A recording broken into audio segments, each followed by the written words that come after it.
श्री स्वामी समर्थ मित्रांनो, आपल्या भारतीय संस्कृतीत आणि शास्त्रांमध्ये स्त्रियांना घरची लक्ष्मी मानले गेले आहे. असं म्हणतात, ज्या घरात स्त्री आनंदी असते त्या घरात साक्षात देवाचा वास असतो. पण भाग्यवान स्त्री नेमकी कोणाला म्हणतात? काय ती आहे जिच्याकडे खूप पैसा आहे, जिच्याकडे महागडे दागिने आहेत, की ती जी खूप सुंदर आहे?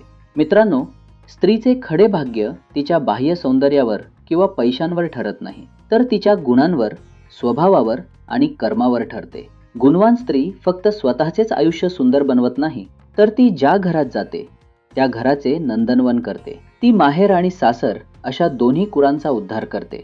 ज्याची ती पत्नी बनून जाते त्याचे जीवन बदलून टाकते. आजच्या या विशेष व्हिडिओमध्ये आपण अशा 5 गुणांबद्दल बोलणार आहोत, जी लक्षणे ज्या स्त्रीमध्ये असतात ती स्त्री खऱ्या अर्थाने भाग्यवान आणि लक्ष्मी स्वरूप मानली जाते. हा व्हिडिओ शेवटपर्यंत नक्की पहा, कारण 5वा गुण सर्वात महत्त्वाचा आहे. चला तर मग वेळ न घालवता जाणून घेऊया ती 5 गुण कोणती आहेत. पहिला गुण म्हणजे मधुर वाणी आणि बोलण्यातील संयम. शब्दांमध्ये खूप मोठी ताकद असते. शब्द माणसाला जोडू शकतात आणि शब्दच माणसाला तोडू शकतात. जी स्त्री कधीही कोणाचा अपमान करत नाही, जिच्या बोलण्यात आदर आणि गोडवा असतो, ती साक्षात सरस्वतीचे रूप मानली जाते. हा गुण भाग्यवान का आहे? ज्या घरात गोड बोलणारी स्त्री असते तिथे कटकटी कमी होतात.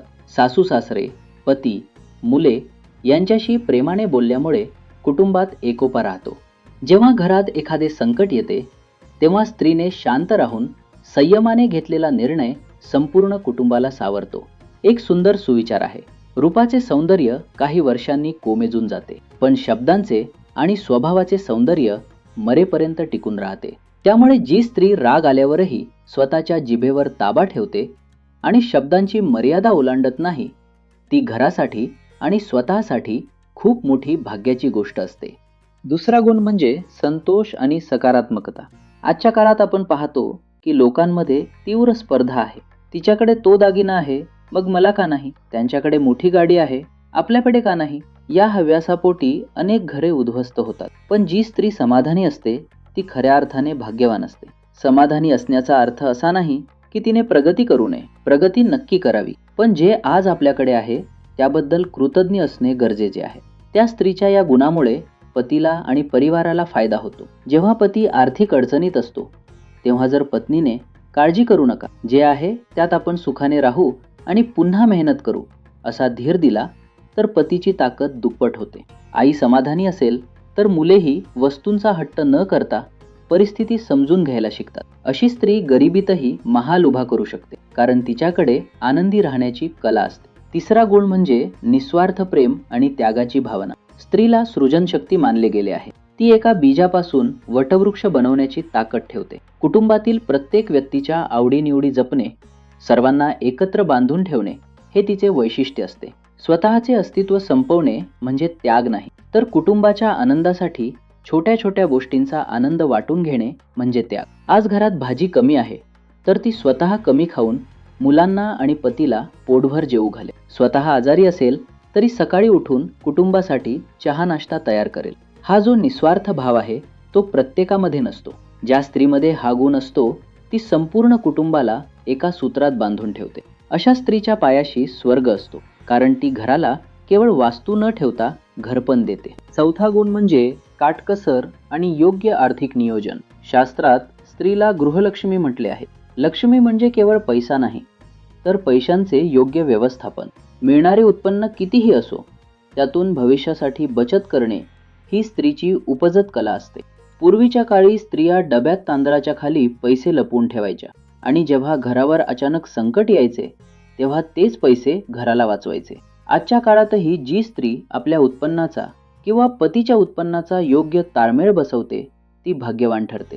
ती कधीही वायफळ खर्च करत नाही, सेल किंवा डिस्काउंटच्या मोहात पडून नको असलेल्या वस्तू खरेदी करत नाही. भविष्यात येणाऱ्या अडचणींसाठी नेहमी काहीतरी रक्कम बाजूला ठेवते. अशी स्त्री घरात असेल तर त्या घरात कधीही दारिद्र्य येत नाही, कारण तिच्या हाताला बरकत असते. 5वा आणि सर्वात महत्त्वाचा गुण म्हणजे चारित्र्य, नीतिमूल्य आणि धर्माचे पालन. असे म्हणतात की एक पुरुष शिकला तर फक्त एक व्यक्ती शिकते, पण जर एक स्त्री शिकती तर संपूर्ण कुटुंब शिकते. स्त्रीचे विचार जसे असतात तसेच संस्कार पुढच्या पिढीवर होतात. ती घरात येणाऱ्या पाहुण्यांचा, सासू सासऱ्यांचा आणि मोठ्यांचा आदर करते.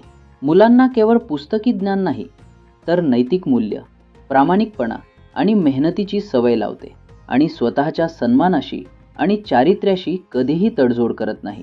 ज्या स्त्रीला आपल्या संस्कृतीचा अभिमान असतो आणि जी आपल्या मुलांना आदर्श नागरिक बनवते, ती केवळ घराचेच नाही तर संपूर्ण समाजाचे आणि देशाचे भाग्य उजळवते. छत्रपती शिवाजी महाराजांना घडवणारी जिजाऊ माता हे याचे सर्वात मोठे उदाहरण आहे. मित्रांनो, ही होती ती 5 गुण जी एका स्त्रीला खऱ्या अर्थाने भाग्यवान आणि वंदनीय बनवतात. मधुर वाणी, समाधानी वृत्ती, निस्वार्थ प्रेम, योग्य आर्थिक व्यवस्थापन, उच्च नीतिमूल्य आणि सुसंस्कार. या सर्व गोष्टींचे वाचन केल्यावर किंवा ऐकल्यावर एक गोष्ट स्पष्ट होते की भाग्यवान असणे हा नशिबाचा खेळ नाही, तर तो आपल्या स्वभावाचा आणि निवडीचा भाग आहे. बाह्य सौंदर्य काही काळाने नष्ट होईल, पण अंतर्गत गुणांचे हे सौंदर्य पिढ्यानपिढ्या घराला प्रकाशित करत राहील. स्त्री ही घराचा कणा असते. ती जर मजबूत, सुसंस्कारी आणि विचारी असेल तर ते घर कधीही कोसळू शकत नाही. आज आपण सर्वांनी या गुणांचा आदर केला पाहिजे आणि आपल्या घरातील स्त्रियांना असा सन्मान दिला पाहिजे की त्यांना या गुणांची जोपासना करता येईल. मित्रांनो, तुम्हाला काय वाटते? या 5 गुणांपैकी सर्वात महत्त्वाचा गुण कोणता आहे? किंवा तुमच्या मते भाग्यवान स्त्रीचे आणखी कोणते गुण असू शकतात? मला कमेंट बॉक्समध्ये नक्की लिहून कळवा. जर तुम्हाला हा व्हिडिओ आवडला असेल तर व्हिडिओला लाईक करा, आपल्या मित्रमैत्रिणींसोबत आणि परिवारासोबत शेअर करा आणि आमच्या चॅनलला सबस्क्राईब करायला विसरू नका, जेणेकरून असेच प्रेरणादायी व्हिडिओ तुम्हाला मिळत राहतील. पुन्हा भेटूया अशाच एका नवीन आणि सुंदर विषयासह. तोपर्यंत आनंदी रहा, सकारात्मक रहा. श्री स्वामी समर्थ.